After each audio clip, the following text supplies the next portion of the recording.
Chapter 9. The Cargo Plane. The cargo plane rattled, as if every bolt remembered a harder landing.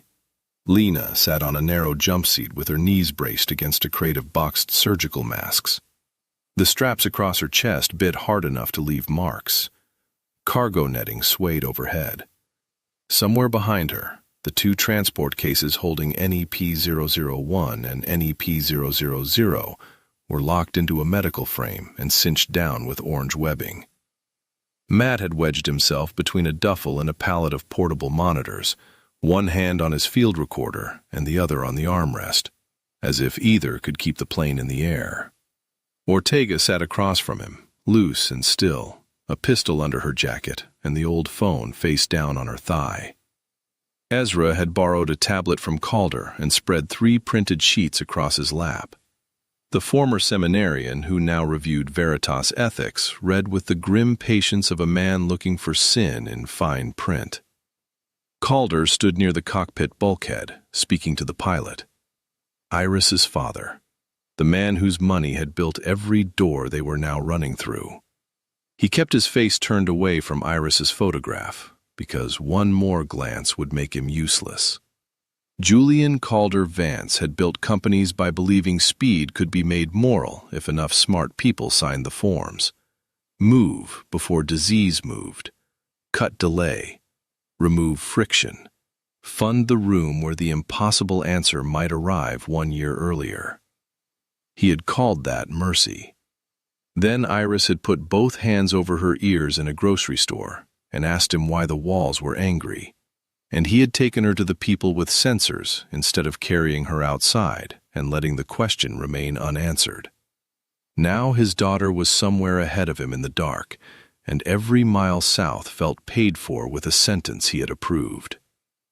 Across the hold, Ezra bowed his head. "Lord Jesus Christ, have mercy on the child," he said, low enough to belong to prayer and loud enough to refuse shame. "Have mercy on the men who thought mercy meant control." Lena heard the name over the engine noise and looked at him. Ezra did not apologize for it. Good, Lena thought, before she could stop herself. She had no patience left for men who tucked conviction away until it could be made respectable. Ezra looked embarrassed by his exhausted suit, his damaged implant, and the fact that he knew too much and too little at once. He did not look embarrassed by the prayer. He caught her watching. "Wrong aircraft for subtle theology?" Ezra asked. "Wrong aircraft," Lena said. "The theology was fine."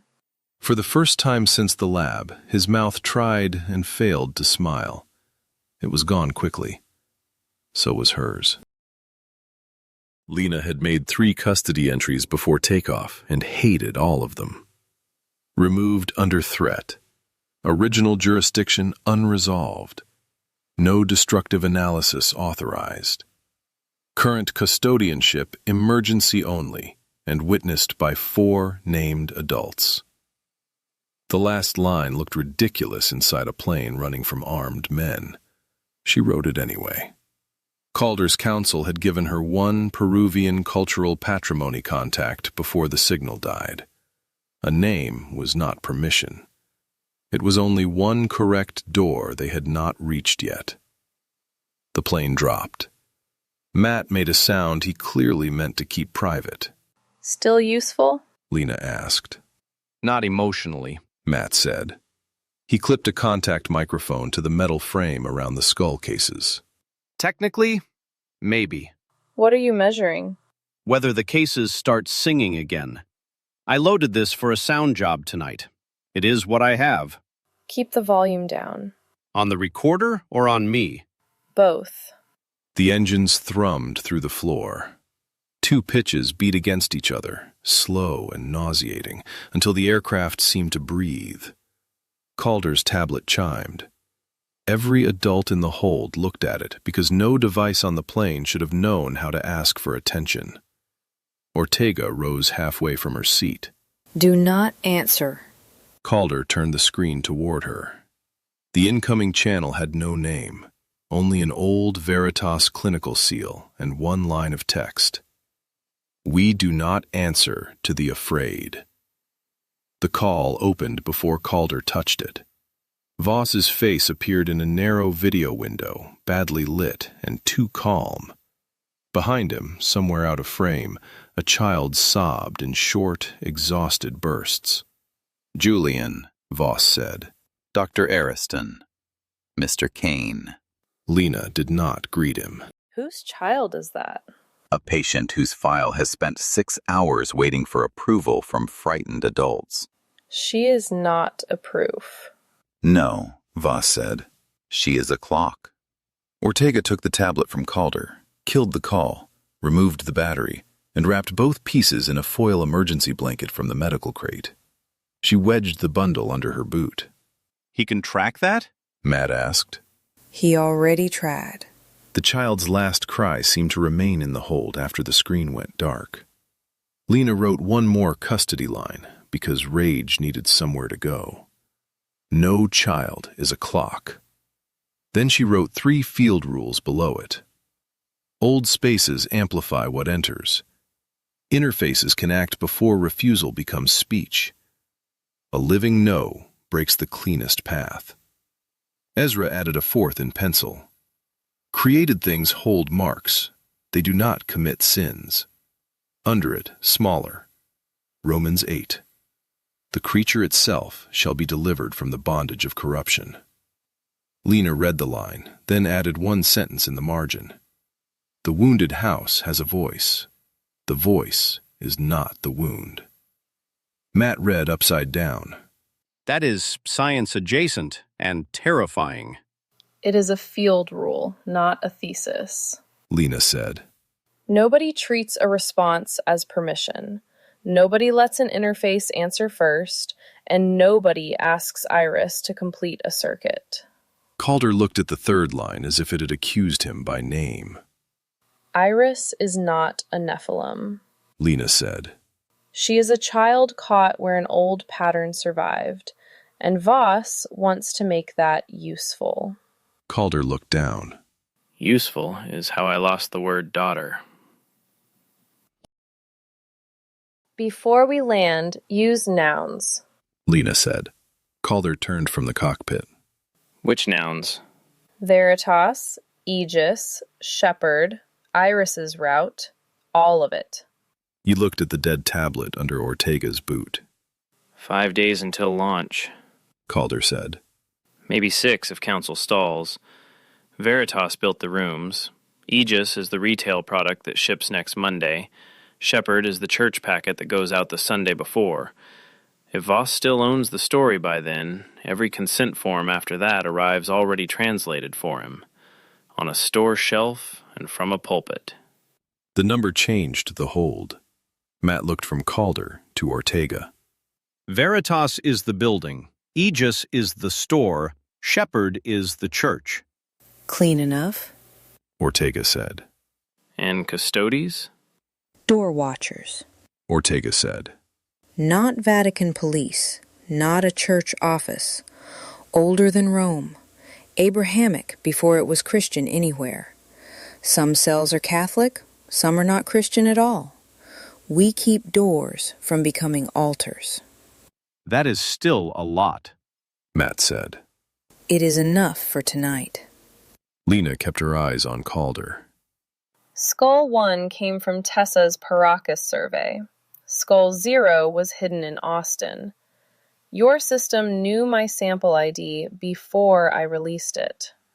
Someone side-mounted your lab sequence into a Veritas anomaly scanner. Calder said. NEP-001. Paracas. My first warning was my own compromised system telling on itself. And Iris? 2 compromised staff moved her under a false pediatric transfer through Houston, Mexico City, then Lima. Voss's receiver never got her inside the black van. After that, the route changed under pressure. Sedan, cargo hop, fuel stop, service van. Ortega lifted the old phone. A grainy image showed a small figure in a hooded sweatshirt beside a service door. One hand on the wall, head turned as if listening to something no one else could hear. One shoelace was bright white against the gray floor. The other was missing. Lima Airport maintenance camera at 2112. Ortega said. Cargo transfer at 2206. Fuel depot outside Pisco just before midnight. Service van toward Paracas at 1:40. Matt looked at the image. So she broke the handoff in Lima, got dragged through the next leg anyway, then broke loose again in Pisco and kept going toward the scary place on purpose. She escaped into a route already built around her. Calder said. Then she followed whatever was calling from inside it. Lena would not let him hide in the route. Did you build it around her? Calder's hand tightened on the ceiling strap. I funded the maps, acoustic anomalies, folklore clusters, burial deviations, children who heard things near old sites. He swallowed. Yes, I built the room where Voss learned what to look for. I did not hand Iris to him. I did something I will answer for longer. I built the man the map he used to find her, and told myself I was protecting her. The aircraft shuddered. No one blamed turbulence for the silence. Say that when she can hear you, Lena said. Calder looked at Iris's photograph and did not look away. I will.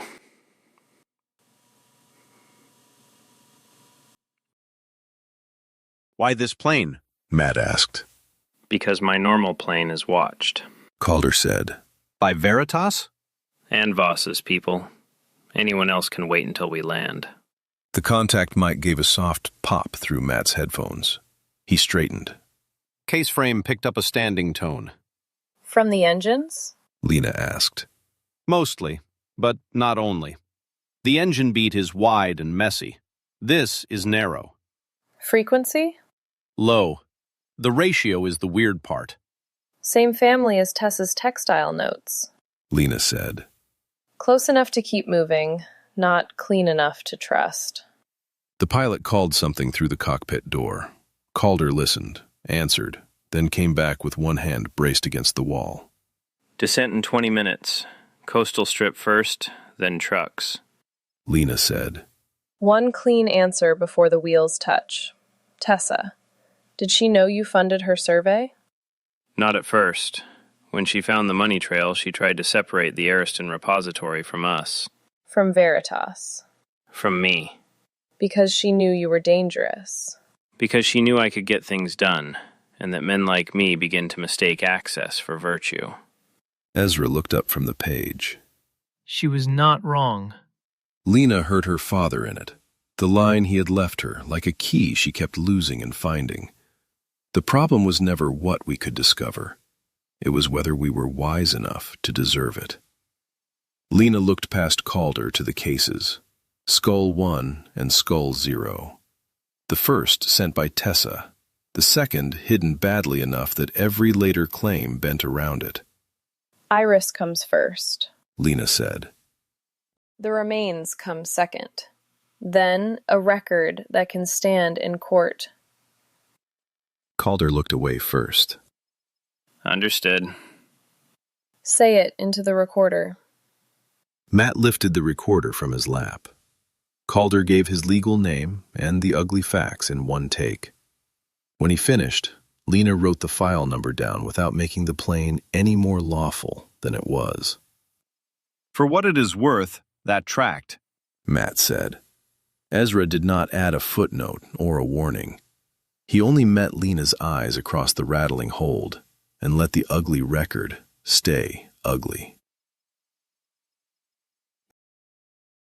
The plane came down through cloud into moonlit desert. At first, Lena saw only black glass where the Pacific caught the sky. Then the coast appeared as a pale line, dunes and rock folding inland from the water. The runway below was hard-packed dirt marked by 2 weak lamps and a truck with its headlights aimed at the wind. The wheels struck. The plane bounced once, hard. Matt's recorder swung from its strap and hit him in the chest. Still here, Matt said. The aircraft slowed in a long shudder. The ramp lowered and desert winds swept into the hold carrying salt, dust, diesel, and something dry enough to feel ancient in the throat. Lena stepped onto Peruvian ground under a sky crowded with stars. The desert opened in every direction. Stone, salt, sand, and black ocean breathing somewhere beyond the dark. Ezra came down the ramp after her and held out one of the printed pages before the wind could take it. Your chain note, he said. She took it and saw he had kept his thumb over the corner where rain had begun to eat the ink. Thank you, Lena said. You are welcome. Too formal, too small. Still, it warmed a narrow place in her chest that had not expected warmth to survive the flight. 2 off-road trucks waited beyond the plane's wash, engines idling, headlights cutting pale cones through the dust. Ortega moved first. She circled wide, studying tires, plates, faces, hands. The nearer driver stepped out and lifted both hands. A woman, mid-50s, wind-cut face, no visible weapon. She said something in Spanish too fast for Lena to follow. The second driver stayed behind the wheel. Out, Ortega said. He hesitated until Ortega's pistol appeared without drama. When he climbed down, she found a small black tracker inside his jacket and crushed it under her boot. Veritas? Lena asked. Could be anyone who buys from the same catalog, Ortega said. The woman struck the man once, hard enough to end the argument, then sent him walking into the dark. Now we have one guide, Ortega said. I like that part, Matt said. Load the cases, They stay where I can see them, Lena said. then ride with them. They drove under a sky that looked carved from obsidian. The driver did not give her name. She took the lead truck with Ortega and Calder. Lena rode in the second beside the skull cases, with Ezra opposite her and Matt wedged near the rear door between his duffel and 2 fuel cans. The road became tracks in sand, then stone, then a pale scar across ridges falling toward the unseen sea. Wind pushed grit through the window seals. Each jolt made the cases knock softly against their restraints. Matt kept the recorder running. Still getting the signal? Lena asked. Intermittently. It fades when we turn inland. Comes back when the ocean side opens up. That could be wind across the case hardware. Yes, Doctor. That is why I am still measuring. The Paracas necropolis appeared first as a depression in the land, then as a jagged cut braced by old beams and modern warning tape. The driver killed the headlights before the trucks reached it. In the sudden dark, the wind seemed louder. Lena climbed down and felt the ground shift under her boots. Not loose exactly, but layered. Sand over stone, over chambers, over the dead. For one breath, Lena saw the place without the chase laid over it. A cemetery. A violation already repeated too many times. Calder opened a case and handed out compact lamps. Wrong burial for the mother site. Lena said. Peripheral necropolis. We check it because Iris came through here. How do you know? Ortega held up the phone again. The image was worse than the airport still. A girl in the same sweatshirt beside an older man whose face was turned away. Iris was not pulling back. She was leaning forward, toward the dark beyond the road. Timestamp puts her 20 minutes north of here, Ortega said. Who is the man? Lena asked. Unknown. Ortega moved toward the entrance. They descended. Inside, the air changed. It became measurable in the body before it became measurable by instrument.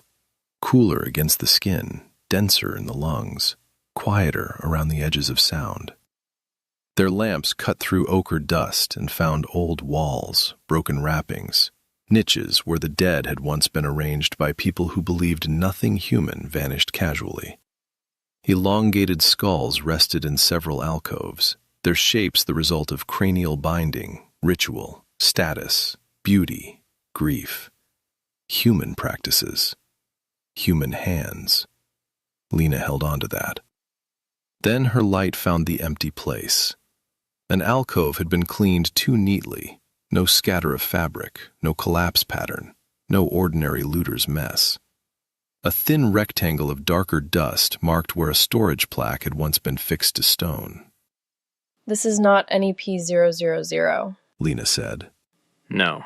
Calder said. Ortega's lamp moved across the floor. Tracks. In the dust near the back wall were 2 sets of footprints, one adult, one smaller, narrow, the stride uneven but determined. In one print, a loose lace had dragged a thin comma through the dust. Iris. How long ago? Calder asked. Recent. An hour. Maybe less. Lena said. His voice broke. She was here. For the first time since Austin, Lena heard a father before she heard a billionaire. Lena? Ezra said. He stood near the back wall, lamp raised. On the stone, scratched through old mineral crust and newer dust, was a spiral split by a vertical line. The cut marks were fresh. I have seen that, Lena said. Tessa copied it in the packet. Ezra said. Do you know what it means, or are we guessing? The old survey glosses it as return to origin. Field note, not clean translation. But it points. Lena said. Toward the mother burial. Ezra said. Calder stepped close enough for his lamp to catch the symbol. His face emptied. The cliffs. What is actually there? Lena asked. An older chamber outside the public necropolis. And Voss? Calder did not answer at once. Answer enough. If Iris is with an adult, why stop here first? Lena asked.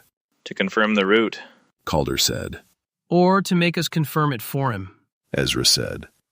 Lena looked back at the symbol. A fresh mark in an old tomb. A child-sized footprint beside an adult's. A signal almost repeated in bone, code, cloth, and now stone. How much time? Lena asked. If the camera stamps are right, minutes before they reach the cliff road. Ortega said. Less if they cut through the ravine. And if the stamps are wrong? Then we are late.